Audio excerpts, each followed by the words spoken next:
आज की कहानी है एक गरीब आदमी की जिसने अपने पूरे गांव को संकट से बचाया। तो चलिए हम कहानी शुरू करते हैं। एक बार की बात है, एक सुदूर भारतीय गांव शंकरपुर में रमेश नाम का एक आदमी रहता था। अत्यधिक गरीबी के बावजूद भी वह अपनी अटूट भावना और दयालुता से भरे हृदय के लिए जाना जाता था। रमेश खेतों में दिहाड़ी मजदूर के रूप में काम करके अपना जीवन यापन करता था। वह अपनी पत्नी मीरा और अपने दो छोटे बच्चों रोहन और पूजा के साथ गांव के बाहरी इलाके में एक छोटी सी टूटी फूटी झोपड़ी में रहता था। रमेश के परिवार के लिए जीवन निरंतर संघर्षमय था। उन्हें अक्सर भूखे सोना पड़ता था और उनके बच्चों की शिक्षा एक दूर का सपना बनकर रह जाती थी। फिर भी रमेश को कभी अपनी परिस्थिति की शिकायत करते या मदद की गुहार लगाते नहीं देखा गया। वो श्रम की गरिमा में विश्वास करता था और अपने दैनिक जीवन में मिलने वाले किसी भी मजदूरी के काम को लेते हुए सुबह से शाम तक मेहनत करता था। एक बार चिलचिलाती गर्मी की वजह से क्षेत्र में सूखा पड़ गया, जिससे बाकी सभी ग्रामीणों का जीवन भी कठिन हो गया। भोजन की कमी हो गई और जल स्रोत सूख गए। गांव के कई लोग निराश हो गए, लेकिन रमेश ने पूरे गांव को सूखे से निजात दिलाने का संकल्प लिया और इस मामले को अपने हाथों में लेने का फैसला किया।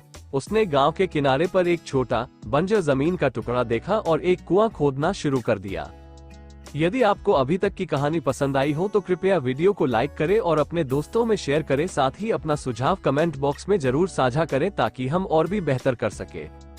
उसके साथ ही ग्रामीणों ने ये कहते हुए उसका मजाक उड़ाया कि यह एक व्यर्थ प्रयास है, लेकिन वह लगा रहा। रमेश दिन ब दिन खुदाई करता रहा। उसके हाथों में छाले पड़ गए और लगातार धूप से उसका शरीर कमजोर हो गया। उसके पास उचित औजारों के लिए पैसे नहीं थे, इसलिए उसे जो भी मिला उसका उपयोग किया। एक पुरानी कुदाल, एक टूटी हुई बाल्टी और अपने नंगे हाथ। सप्ताह महीनों में बदल गए और चूंकि रमेश का दृढ़ संकल्प कभी नहीं डगमगाया, इसलिए ग्रामीणों ने उसकी मदद करना शुरू कर दिया। उन्हें एहसास हुआ कि वो उन्हें न केवल पानी दे रहा था बल्कि एक आशा भी दे रहा था। जल्द ही उनके संयुक्त प्रयासों से पानी आ गया और गांव में एक नया कुआं बन गया।